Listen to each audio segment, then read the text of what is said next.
Fine. So today's agenda is very important, and as you can see, we are going to discuss test bench, abbreviated as TB. So these are the things we are going to discuss under this head. That is concept of test bench, and second is implementing test benches.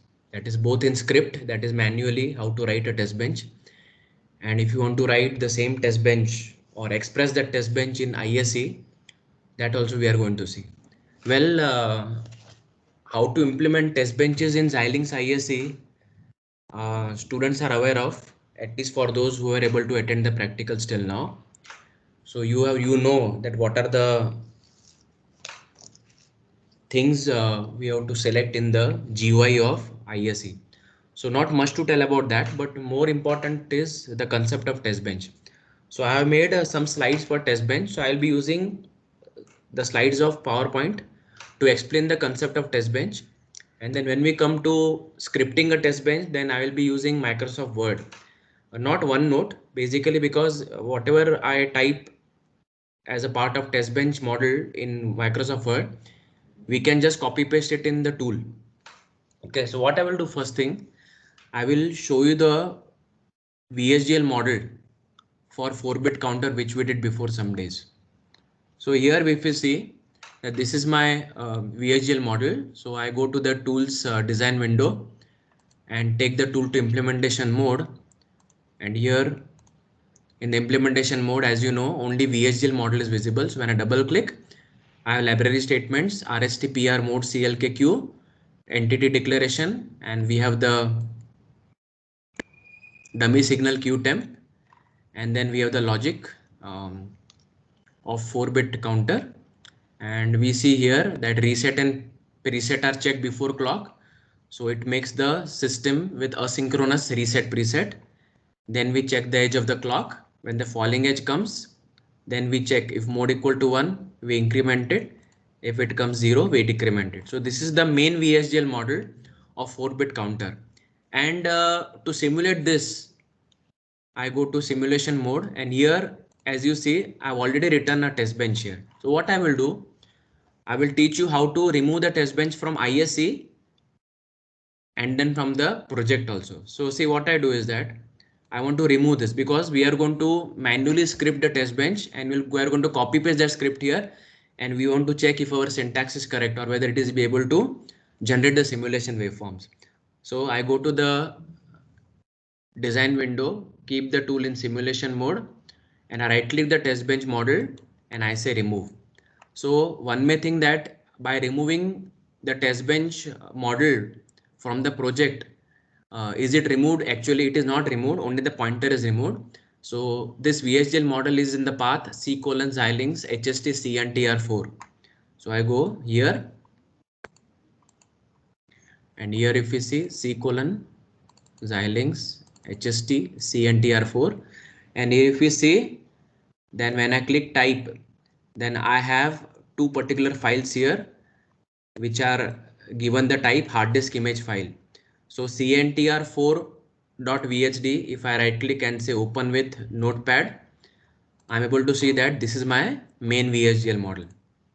And another similar file is here. I say open with notepad, and I can see that it is my test bench model. So we understand that even if I remove my test bench model from the ISE project window, still it continues to remain in the hard disk. So I have to go there and I have to remove it. So I will go here, and please remember that the new test bench model which we are going to script manually, that particular test bench model should also have the name CNTR4_TB. Right click and we will say, you can just say shift delete. It is no longer there now. Okay, so minimize this and go here. So are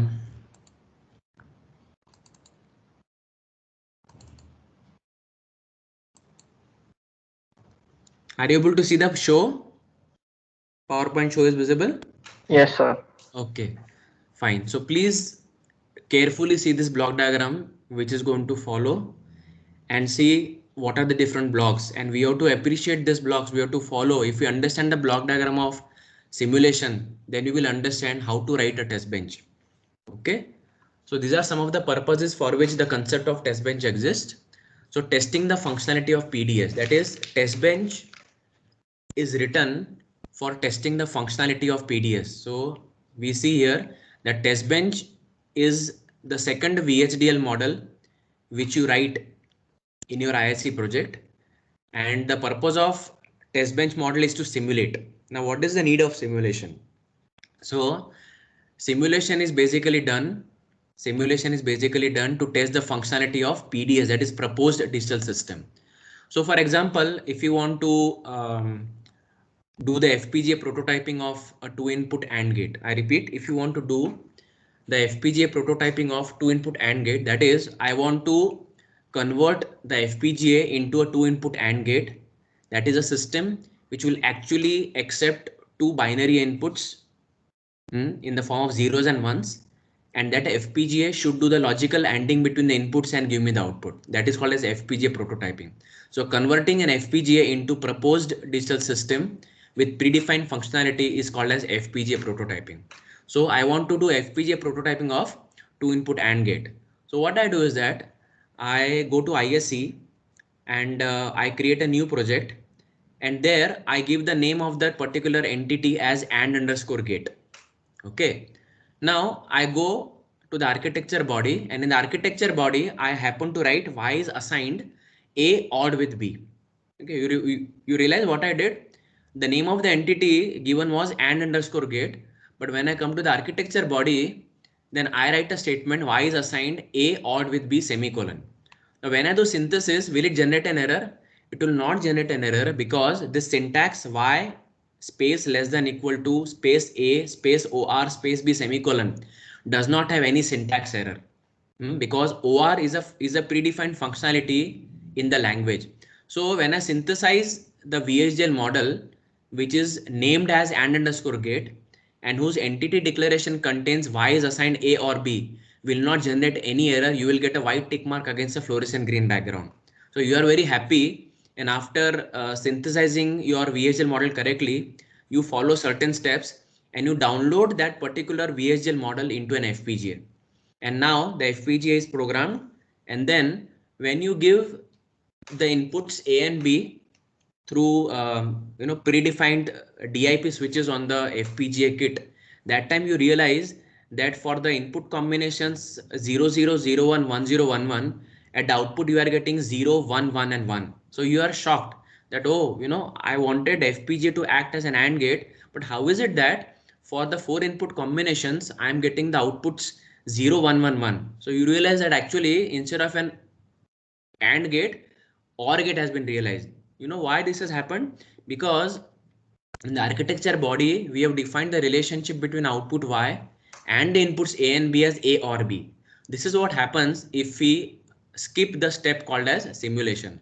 So if I would have done the simulation and checked that what are the output waveforms, the simulation done in ISIM would have clearly told me that the outputs are following the sequence 0 1 1 1. There itself, you would have realized that actually I have by mistakenly I have defined the functionality of entity which is although named as AND_gate, but it is an OR gate.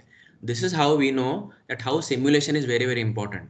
So if I would have simulated my model, I would have caught the logical error in my design. So just like the C compiler is not responsible for catching logical errors in your program, or else if your program goes into an infinite loop, the programmer is responsible. Similarly, if I define the wrong functionality in architecture body, the tool is not supposed to catch the error, but the program is supposed to catch the error. So I would have caught the logical error in my design if I would have simulated my model.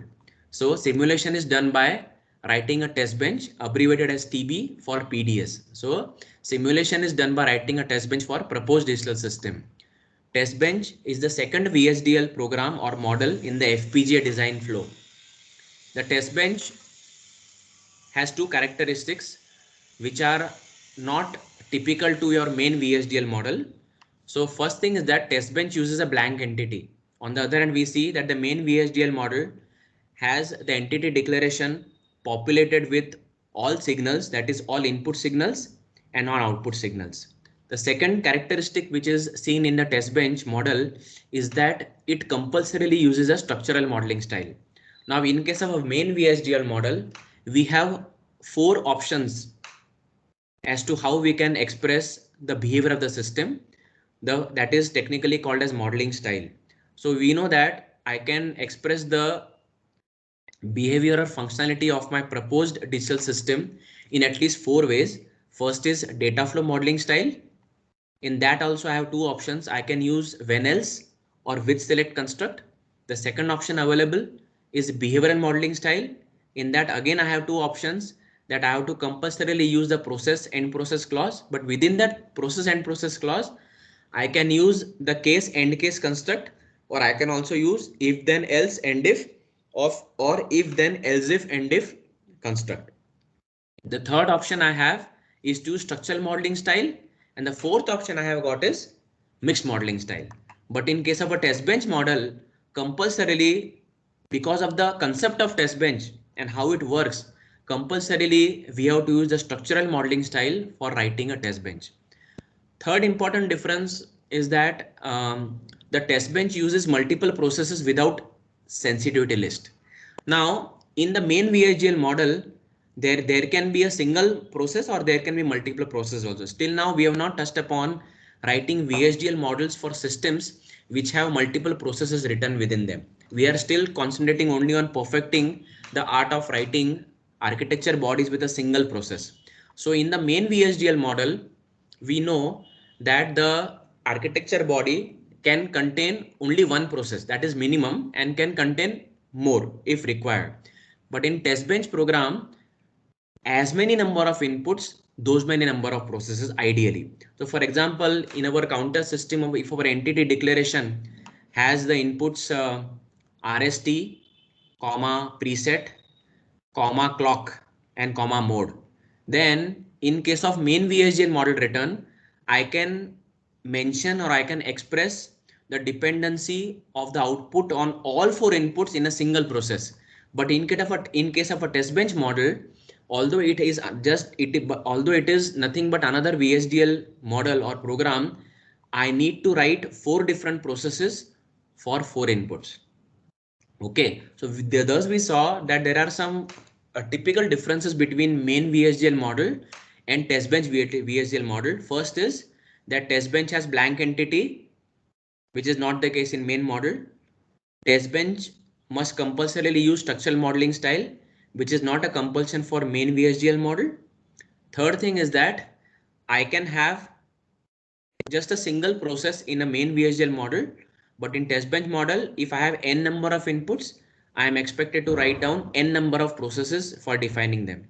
So the fourth important difference between main VHDL model and test bench VHDL model is that in the test bench, the processes which are used do not have any sensitivity list, whereas sensitivity list is compulsory to be defined in the main VHDL model.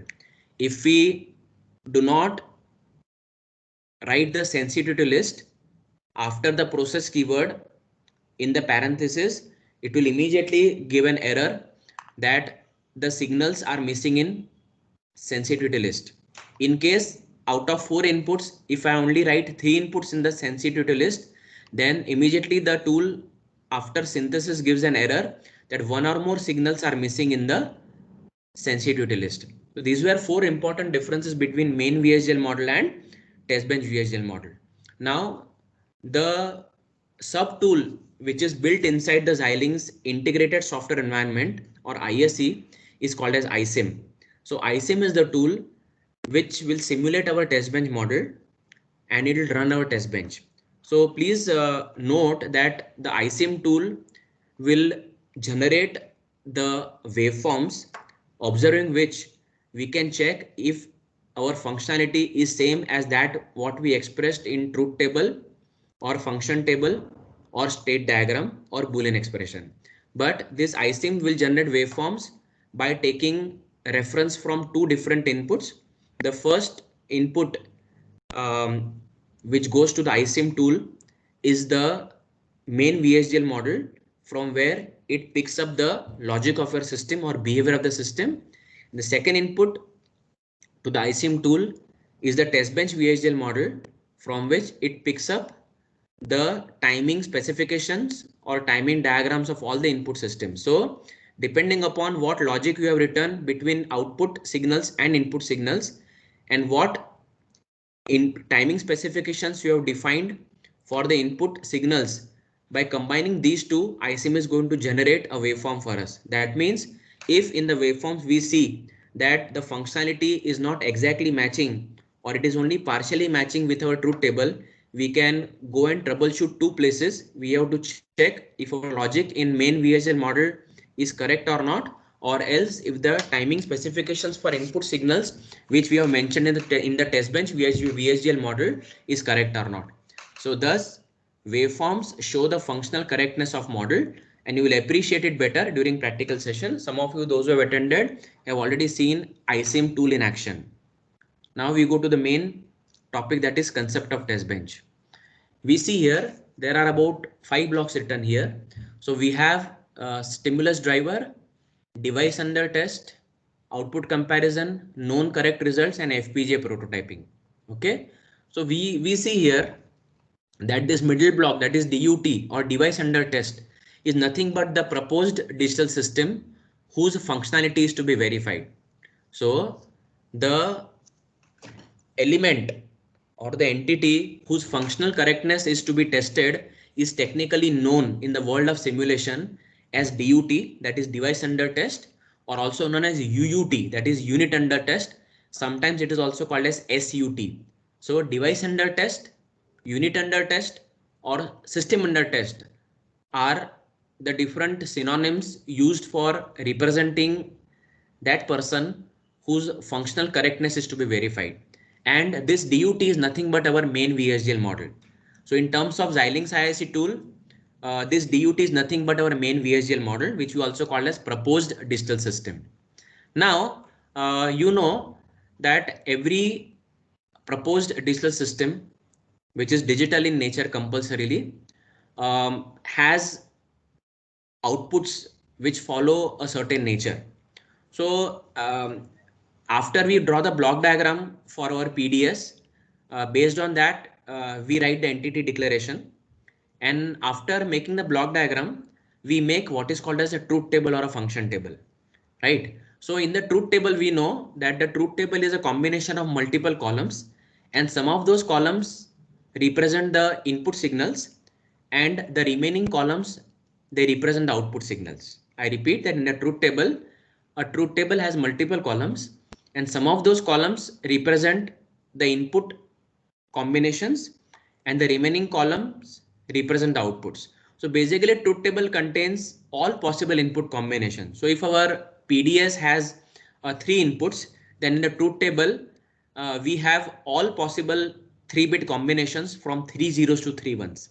If my system has 6 inputs, then my truth table will have 2 raised to 6, that is 64 input combinations from 6 zeros to 6 ones. So please understand one thing, that if you want to verify the functionality of the DUT or PDS, then we have to generate test vectors. So in the world of simulation, all possible input combinations are known as test vectors. I repeat, in the world of simulation, the input combinations in the truth table are known as test vectors, and these test vectors have to be generated and pushed into our DUT. Okay, I again repeat that all test vectors, that is all possible input signal combinations, must be generated and they must be pushed into the DUT. Now who is going to generate and how we are going to push? So there are two things now. Who is going to generate the test vectors and how we are going to push them into the DUT? The answer to the first question, who will generate test vectors? The answer is the first block in the block diagram, that is stimulus driver. So stimulus driver is the one who is going to generate all possible input combinations or test vectors, and how we are going to push them? We have to connect the stimulus driver to our DUT. So you know that in VHDL modeling, structural modeling style is that modeling style which helps us to express our PDS if it is expressed as an interconnection between different modules. I repeat that if the proposed digital system is expressed as an interconnection between different modules, then structural modeling style is the only MS which can be used for VHDL modeling. Because in structural modeling style, we have a facility of connecting the output of one module as an input to the next module. Okay. So because here in the concept of test bench, we want to generate test vectors, which is done by stimulus driver, but we have to push these test vectors into the DUT. So there has to be a connection between the stimulus driver and DUT.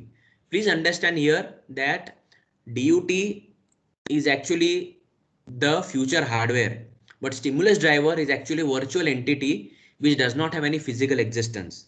Okay, so stimulus driver is a virtual entity which does not have any physical existence and which is not future hardware, but it is simply used for generating all possible input combinations and pushing them into DUT. So the connection between the stimulus driver's outputs and the inputs of DUT should be given the same names, and this particular connectivity between the stimulus driver's output and the inputs of DUT is done using structural modeling style. Now I told you in the previous slide that test bench uses a blank entity. Now we will know why test bench uses a blank entity. Understand one thing, that only if a system is going to receive inputs from the real world, that is physical world, and if it is going to generate outputs which are going to be sent to the real world, only in such a case the entity declaration will be populated with signals. But because stimulus driver is a virtual entity and it does not accept any signals from real world, but it only generates output signals, but these output signals do not go in real world, they are only virtually pushed into the DUT in a simulated environment. That is why the test bench written for the stimulus driver has blank entity. There are no signals in the entity declaration of test bench model, because test bench model is written for creating a stimulus driver which does not accept any signals from real world. Okay, so we have two models now, the test bench VHDL model, whose purpose is to create a stimulus driver which is a virtual entity, and I have written here no real world inputs, hence blank entity declaration. And the second is our main VHDL model, which is the DUT, or the system to be tested for functional correctness. Now once test bench has been written and all possible test vectors have been generated, they are pushed into the system using structural modeling style. And now because the test vectors are coming from the test bench model and the logic of the system is already written here, so depending upon the test vectors and the logic written, the simulator will generate output waveforms as we see in the waveform window. Now we also have something called as known correct results. So these known correct results are nothing but the values of outputs which are written in truth table or function table or the state diagram. So the known correct results from truth table are compared with the output waveforms, and by comparing the ISIM waveforms and truth table which we have written on paper, then we can see if there is an error. If there is no error, if that means if the simulation waveforms and the truth table values are exactly same, then we say that there is no error. And then if there is no error, we directly download that VHDL model along with the pin definitions, and the FPG now gets converted into our proposed digital system. In case we see that there is some error in the simulation waveforms, then what we do is that we go to the device under test and we check if our logic has gone wrong, and we modify the model, we will resynthesize it, and then we will follow this particular flow which is indicated by the dotted fluorescent green arrow. Okay, so this was the concept of test bench which I was talking about.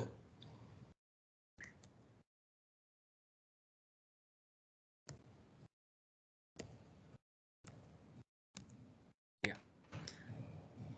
Okay, we will revisit the above flow model during lab assignments. Okay, fine. So this was about the concept of test bench, which was very important. I hope that students have understood why, if at all, we go for the step number 2 in part A assignments, that is writing the test bench. Okay, so now we'll carefully see that this is that main VHDL model for which we have to write a test bench. So please note one thing, that there will be some common things between the names which we are going to give while writing the test bench model and the names which are existing in main VHDL model. So this I have to close. Okay, sorry. So this is my main VHDL model. So my main entity has the name CNTR4 and the architecture name is CNTR4 underscore arch. So please remember that CNTR4, this is the only name link which is connecting our main VHDL model and the test bench VHDL model. Okay. So please remember this thing, that CNTR4, that is the entity name given in main VHDL model, is the name link between the main VHDL model and test bench model. So now I will open Microsoft Word and we will directly type the test bench model as per the concept discussed.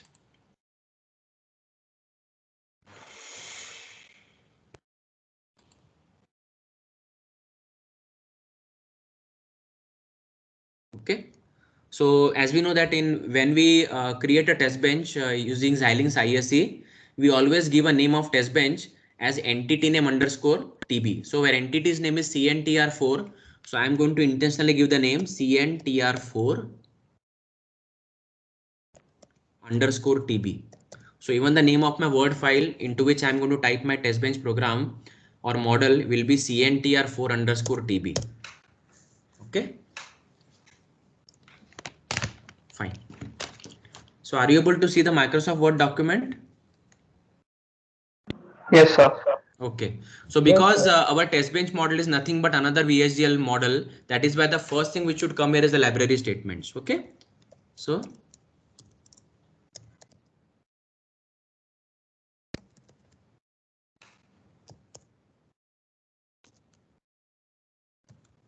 use IEEE dot standard underscore logic underscore 1164 dot all semicolon.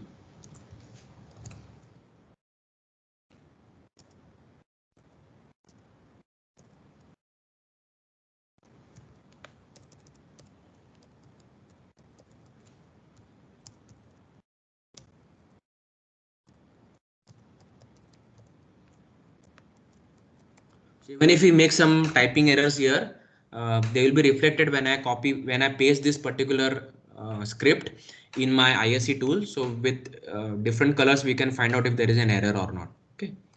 So what I will do, I'll say no spacing.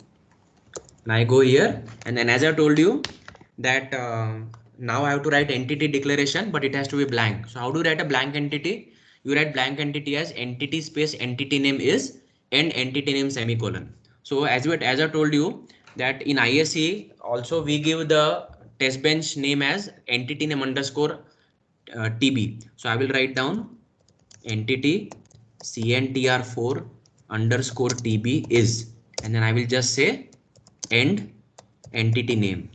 Okay. So this is called as blank entity. Okay. So I've written a blank entity and I will write down comments here. Blank entity declaration. So this will take green color in the tool because it is preceded by hyphen hyphen. Okay. So now I go here, and as I told you that test bench model should compulsorily use structural modeling style. So as we know, in the structural modeling style, um, we have to create components, and the component creation is done in the declaration part of architecture. The next thing which is done is the defining the intermediate signals, and another thing is that you can also initialize. So component creation, defining intermediate signals, and initializing the input signals can be done in the declaration part. And after you exit the begin and before the end architecture, which is called as a logic section, you are going to do two things which are characteristic to structure modeling style, that is component instantiation and port mapping. So now I will start writing the architecture name. So our nomenclature is architecture name is entity name underscore ARCH. So our entity's name is CNTR4 underscore TB. So I will just copy this entity name and I will say architecture entity name underscore ARCH of entity name is, and I will say, now I will not say begin here, I will start creating components. Okay, so the syntax for creating component is component name. So our component name should be same as our entity name, and our entity name is CNTR4. Okay, so I will write a comment here. Okay, same as entity name in main VHDL model. Okay, so now what I will do is that I have to write down port, and I have to write down the signals same as in my entity. Okay, so my counter is having the inputs RST, PR, mode in standard underscore logic. Okay, and my system has only one output, that is Q. So I can just go and write here Q colon out standard underscore logic underscore vector 3 down to 0, no semicolon because it is the last signal, and I will just say end component. Okay, so a component is created now. Now what I will do is that I have to initialize all the input signals. So I will say signal RST colon a signal space signal name colon data type. So logic colon equal to, I will initialize it to 0. Okay, I'll copy paste this, and I will copy this and I'll paste it 4 times.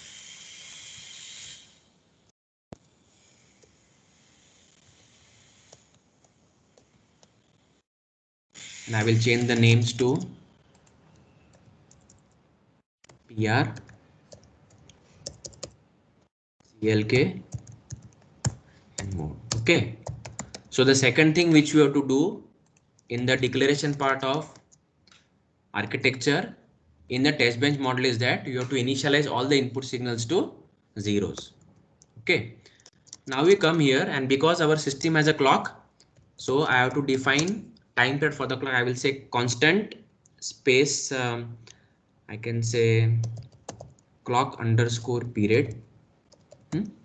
Or else if you do not want this, we can also say constant t colon. So constant space constant name colon data type, which is time, and I will say colon equal to, I will say 10 nanoseconds. Let the time period be 10 nanoseconds. Okay, so constant is defined, and also one thing is that before this thing we have to also define the output. Okay, so output is defined, but it is not initialized because output is to be observed. So you cannot, if you initialize the output, that means it is like hardwiring the output to 0 or 1, which is not allowed. So I will say signal space. Okay, so I can directly copy paste this thing. Okay, so I can copy paste here signal space Q, and I will initialize. I cannot initialize it. I will just say semicolon. Okay, so signal output colon. So out cannot be there here because signal definition do not have the mode or direction. So I have defined the input signals RST, PR, CLK mode to 0. I have defined the output signal Q, but I am not initialized. Okay, the constant is also defined now. So now what we can do, that we can come outside the declaration part of architecture by writing begin.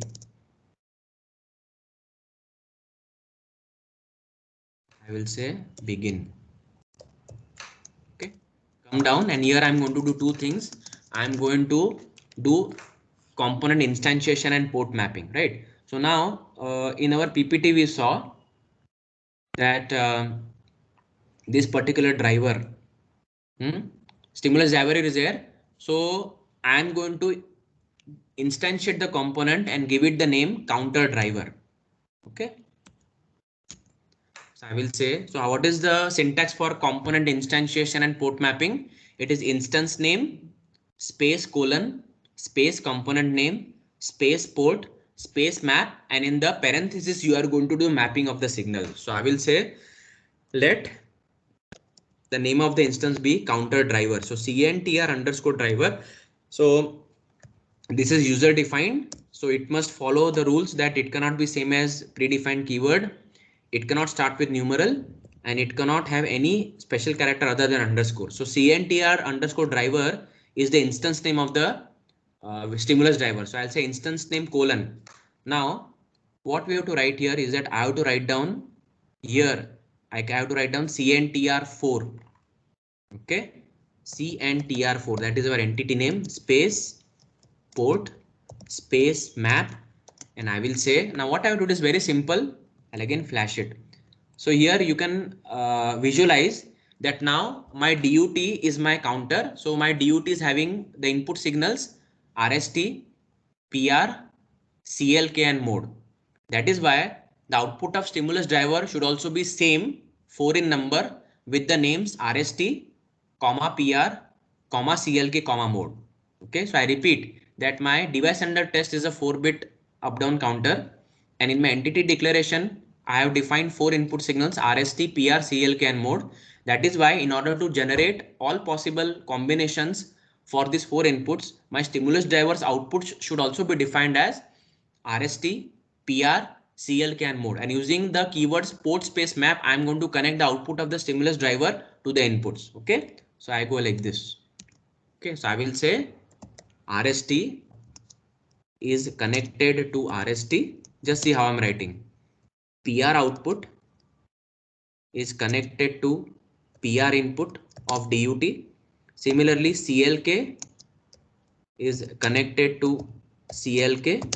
Similarly, mode is connected to mode, and last we have to also write down Q is also connected to Q. Okay, now if you feel that this is too much of a typing, you can just write down RST comma PR. So we will not do it now. We will go to the tool, we will simulate using this syntax, and we will delete all RST and equal to greater than, and we will see if it is working. Okay, so this is the only thing which you have to write. Now what we have to do is that now we have to start writing processes. The first process I will be writing is the process for generating the clock.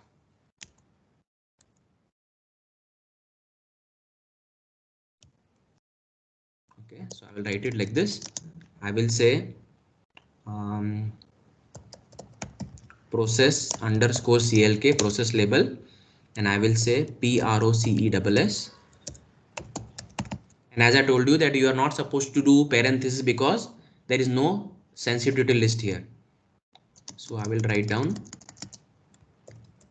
begin, and here I will write down CLK is assigned, lowercase CLK is assigned logic 1, and I will say wait for T by 2. I will say wait for T by 2 half the clock period, and I will copy this and I will say clock gets 1.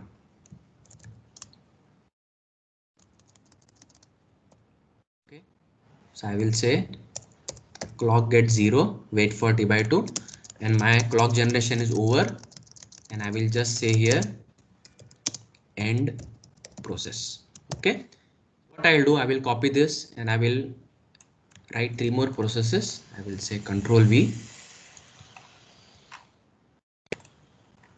and I will change the name to RST, and I will say RST is assigned 1, and say wait for so what I will do, I will tell it to wait first at 0.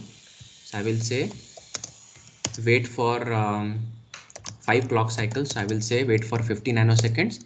Then I will initiate the reset. Reset gets 1, and I will say wait for 5 cycles again, nanoseconds, and then I will say reset is given 0, and I will say wait indefinitely. Okay, I will say wait. Okay, I will say end process. Okay, so I've written the process for reset also, I'll copy this and I will try to write it for preset.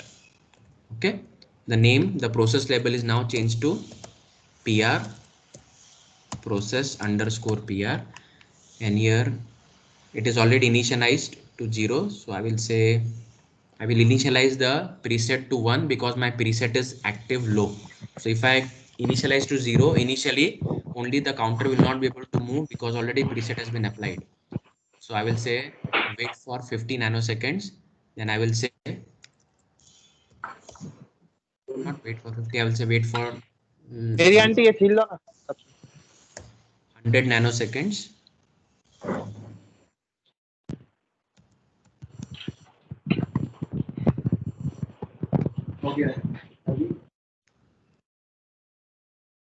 Okay, wait for 100 nanoseconds. Then I will put preset equal to 0. Wait for 4 cycles, and I will say preset is assigned 1. Again disable. I will say wait. Okay. Similarly, I will write the fourth process mode. I will say MODE mode, and I will just say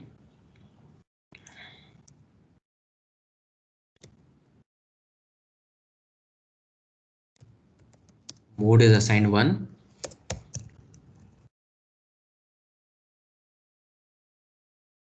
Wait for 200 nanoseconds, and mode is assigned 0 for another 200 nanoseconds, and then I will say Control V. Say wait. So after 400 nanoseconds, my system will be permanently in the up counting mode. Okay, so at 400 nanoseconds, mode is becoming 1, and then it is waiting forever. So there are 2 wait states here. Okay, so I feel that our test bench has been written. Let us see if you have learned how to manually script a test bench. Okay, and then last but not the least, I have to end my architecture by writing end. And what is my architecture name? My architecture name is CNTR4 underscore TB underscore arch. So in VHDL 93, it is okay even if you don't write it, but let us have a good practice of ending the architecture body. Okay. So as far as I feel that our test bench program is written. So what I will do is that I will keep it like this only, and I will go to the tool. And the tool,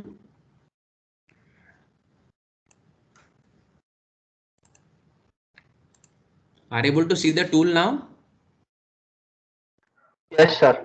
Okay, so I will follow the initial process of doing the simulation, and here what I can do is this thing.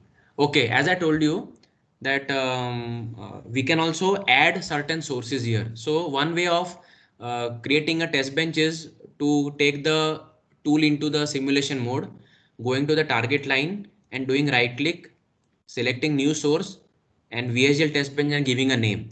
There is one more way is that you can go to target line and you can say add source. Okay. So the problem is that this add source option actually switches off the tool. There is some compatibility issue. We will not go for it. That is why we have to again open the tool. At least in my machine, the add source doesn't work fine. Okay. So it's here. Okay. Fine. So I will say right click, new source, and I will say VHDL test bench, and I will give the same name. So now I have to be very, very careful. Why? Because I am going to paste this whole script in my ISC tool. So I have to be very, very careful in giving the names. So I will give the name CNTR4 underscore TB. Okay. And then I will reselect the VHDL test bench option, ensure checkbox is there, and then I will say next, next, and finish. Okay. So now we are having the entire skeleton with us, wherein it has made something. I will say Control A and delete. I will delete everything because I already written a script, right? So I will go to my Word file and I will say Control A, Control C, and I go to the tool and I say Control V. Okay. We see here, so we will have indications about whether our code is correct or not. Okay, library statements, no color change, that's okay. Blank entity declaration is there.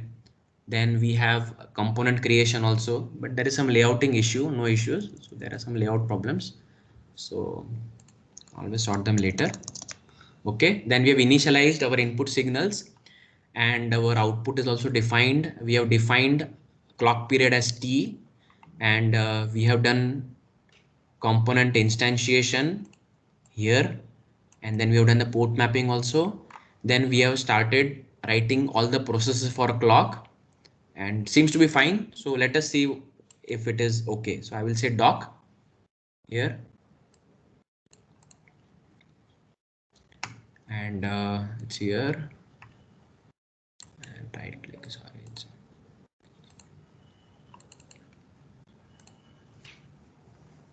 Okay.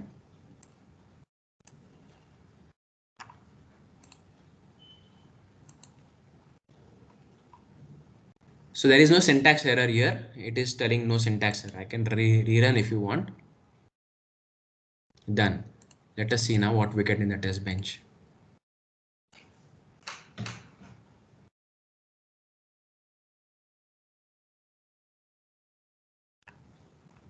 Yeah, good. So one indication that it is successful is that we get all fluorescent green waveforms. And then after floating the window, doing zoom to full view and also removing the time period here. Okay. So all those who have done simulation of 4-bit counter in the lab sessions, this particular signal was named as clock underscore period. Why? Because in the test bench waveform only, the tool gives the clock period the name constant space clock underscore period, but here we have given the name as capital T. It has shown it as plus T there. Okay, so we do not want this signal. We can just delete it, and then here we go, and let us see what we are getting. So we will horizontally scroll this. I will change the radix to hexadecimal, and here, so let us see what I'm getting. So RST is there. So we can actually recolor the signals. So let RST be yellow in color. Okay. Let preset be blue in color. Let clock be aqua blue in color. Let mode be orange in color. Okay. Like that. Okay. And we can also recolor the individual output, but we don't want to play around. Okay. Pink in color. Okay. Fine. So we see here that initially there is no reset and there is no preset also. So reset equal to 0 and preset equal to 1 means no preset and reset are given to the system.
Hello. Sir is having some network issues. He's asking us to wait.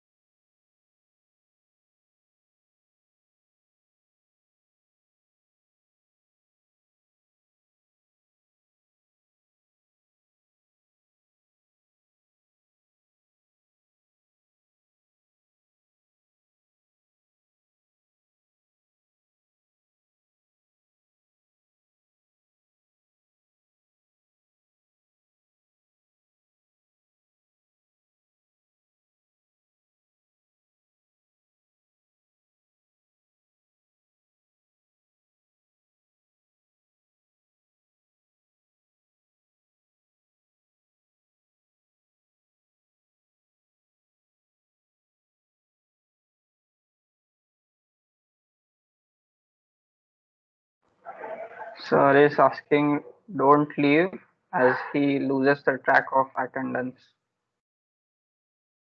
So please wait.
You're able to see ICM waveforms now? Yes, sir. Okay. So we see here that the test bench model which we have typed manually in Microsoft Word actually has worked fine. That means what?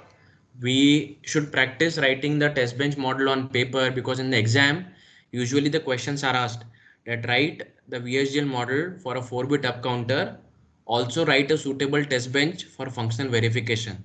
In that particular question, it is expected that 50% of the maximum marks weightage of that question is dedicated for writing the test bench model. That is why when we are doing practicals, at that time we can tell the tool to write a test bench for us, which will involve the library statements written by the tool, blank entity put by the tool, and even component creation, signal initialization, and port mapping. Everything is done by the tool, and we only have to write the processes. But it is a good practice for from theory point of view, that to learn how to write the test bench model right from writing the library statements, blank entity, and architecture. Okay, so we are seeing here that initially from 0 to 15 nanoseconds reset is not there, and preset is not applied from 0 to 100 nanoseconds, and the mode is equal to 1. That is why the counter is incrementing 0, 1, 2, 3, 4, and 5. And at 50 nanosecond, that is here, at 50 nanosecond, it receives a reset. So we see that the counter is actually resetting itself to 0. And from 50 to 100 nanoseconds, reset remains. There is no change. So the counter has become, non-responsive to clock also. It is 0.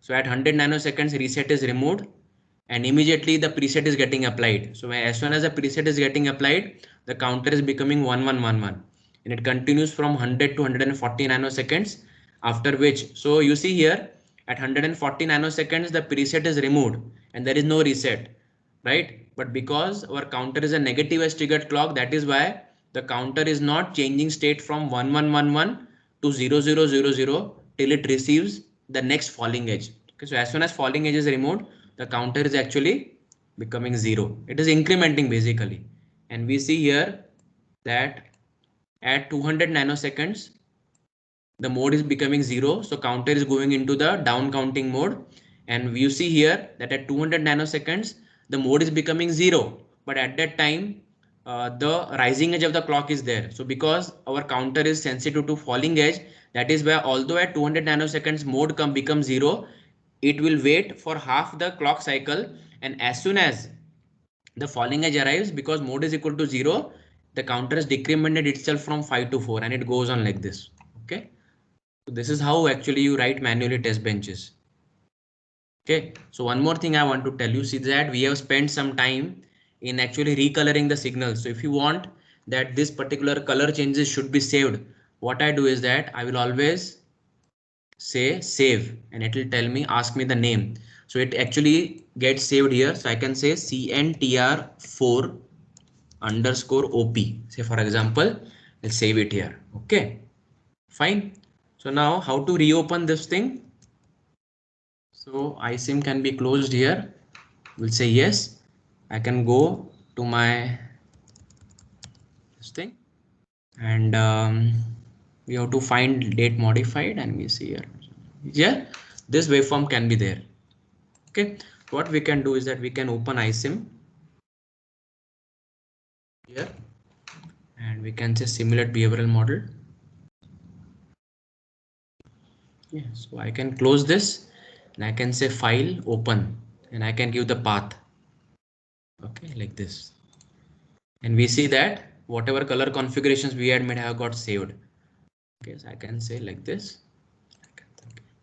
So all the color changes which I had made are all intact. You see, even the time period T, which was deleted by me, it also has got saved. Okay, that's how you do it.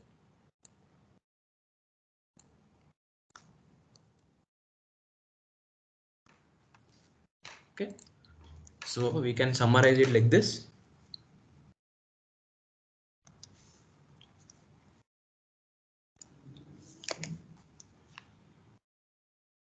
So this is what we have covered today. This is covered. This is also covered. Okay.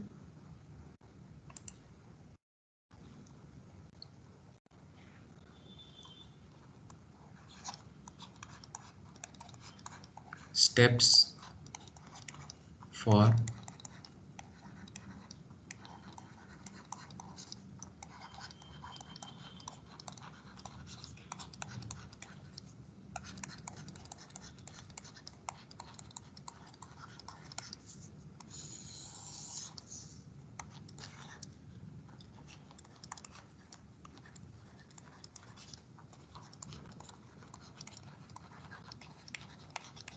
library statements.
Okay, so entity name of our test bench should be entity name of DUT underscore test bench. Okay. Third.